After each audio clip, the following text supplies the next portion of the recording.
What is up, YouTube? And today we are going to be looking at one of the new characters that just released, Kokardi. So Kokardi is a red DPS. A lot of people are wondering if he's good for both PvE and PvP, and I've heard that he's pretty decent in PvP already when he just came out a couple hours ago.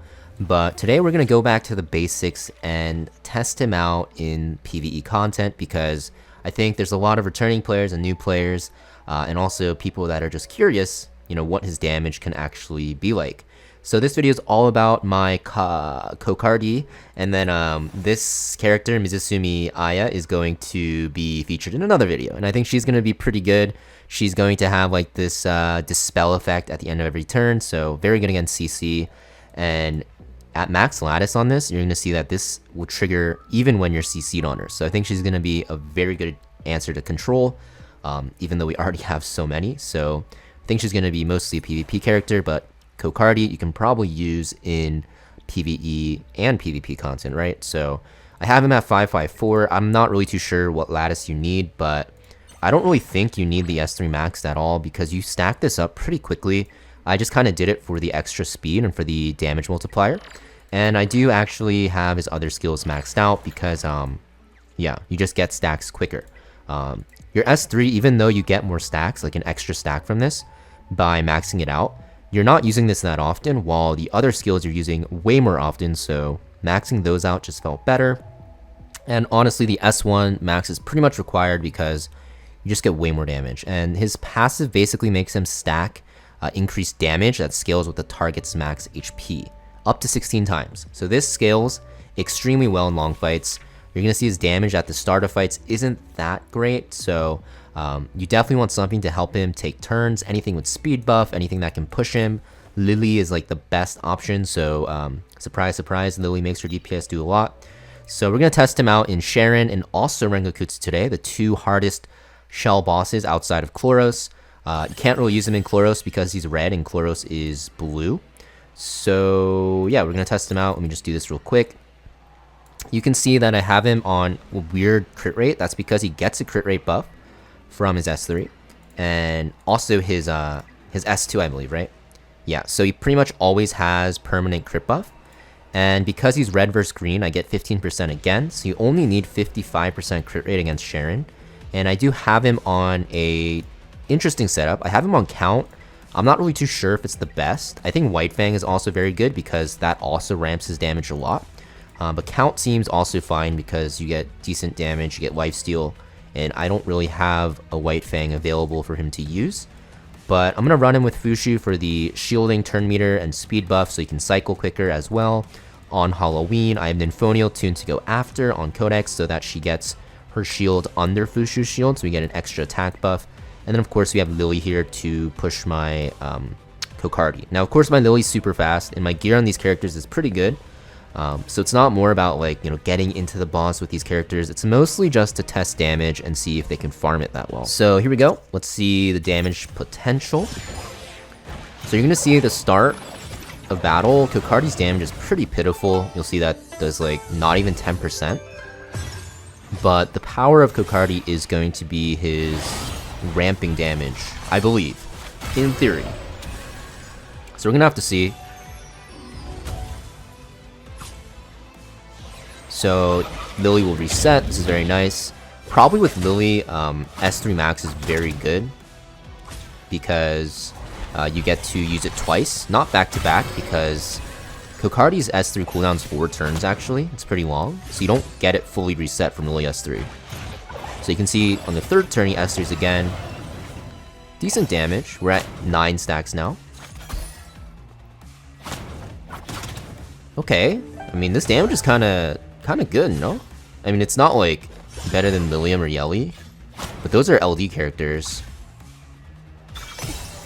So he looks like actually not that bad. I mean obviously I'm on like really premium gear, but some like team comps, even with premium gear, you can't even kill this boss. So seems okay. Let's actually test him in Rengokutsu now. Alright, so we're gonna test him now in this like super free to play entry comp, just because usually with Dining you can get this team to like 4 minutes ish if it's like fast, sometimes like 5 minutes if it's long.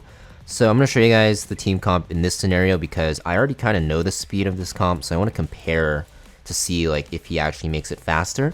And because this team actually takes a bit longer, you'll actually see him be able to ramp up.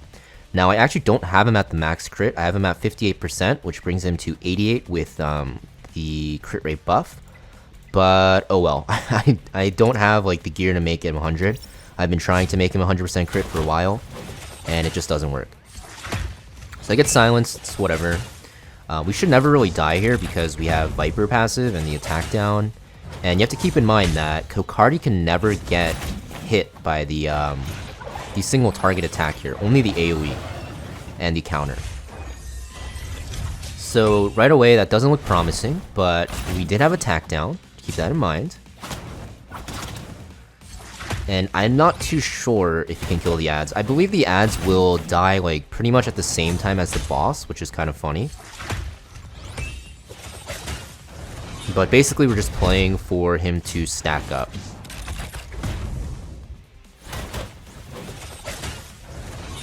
And the only bad thing about him is that you can't really bring him with Nymphonial because Nymphonial in slower comps kind of needs Red Rin. And Red Rin is red, of course, and so is Kokardi, right? So you're not gonna be able to really utilize them together, which is pretty sad. So you can't really bring a really good attack buffer with him here. I guess you can maybe try to get something to work with Nymphonial, but I found it really hard unless you're just speed running with Lily to bring Nymphonial. And in that case, like, you wouldn't want to bring Kokardi because he's like a scaling damage dealer, right? So here's the count, S3.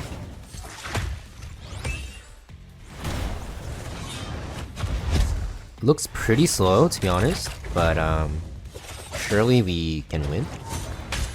Also, really bad part is if you die with Kokardi and you get rezzed by Sonya, you lose all of your passive stacks. So even though Sonya is here to res, you really don't want to die with Kokardi. Because similar to losing to White Fang stacks, you lose your Calamity Flame, is that what it's called? Yeah, and that just makes you do like way less damage.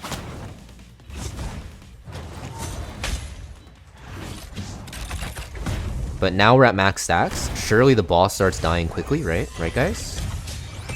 Oh my god, we're not getting rid of the attack buff. That's really unfortunate.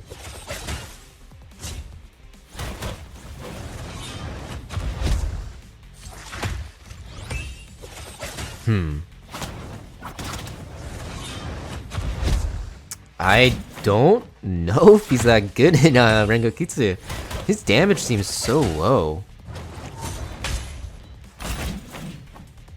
But maybe, like, I guess this is kind of normal for this team, right? To take forever. So maybe it's not even that bad.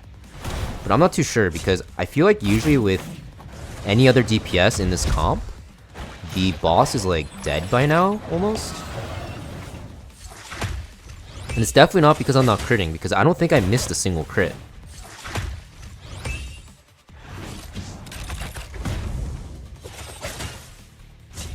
So let's see. Okay, there I missed the crit, but, you know, it doesn't really matter.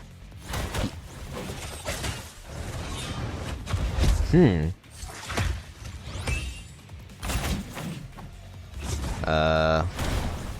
mean, I think I win, but wow, this is definitely not better than Didding or anything else. Oh my god, I almost just lost. Hello? I just missed the taunt. I think if I hit the taunt there, I don't know. Yeah, I think it's a loss. Oh, it's super close. I think you could probably make it work if I landed the taunt there and healed my Sonya, but wow, this does not seem...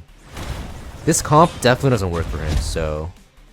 Yeah, I think we exit this one out. Alright, now we're gonna test Kokardi in this composition. I think he'll be fine in this one, a lot better, because the reason why you ran the first one, the slow one, is for safety with Sonya res, but he doesn't want to really be rezzed. If he dies, he just loses all his damage. And he's already very, very safe because he can't get selected for single target attacks. And this team comp is going to allow him to do way more damage with defense down, with Plume, obviously.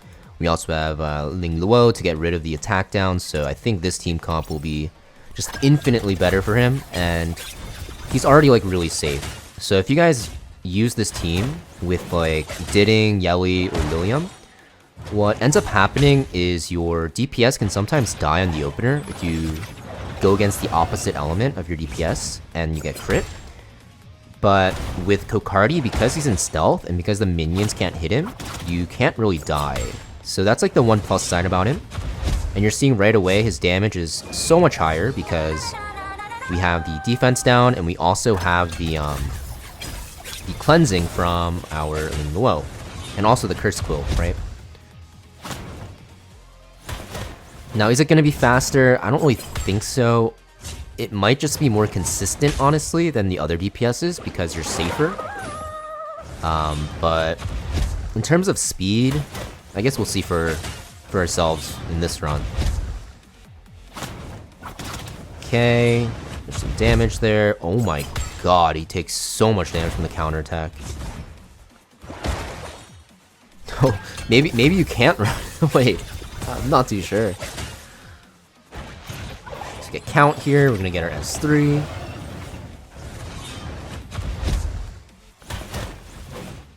I'm kind of scared. No, I don't think he dies though. Yeah, actually, like it should be fine. Like the ads are dying too, which is hilarious because he's AoEing so much.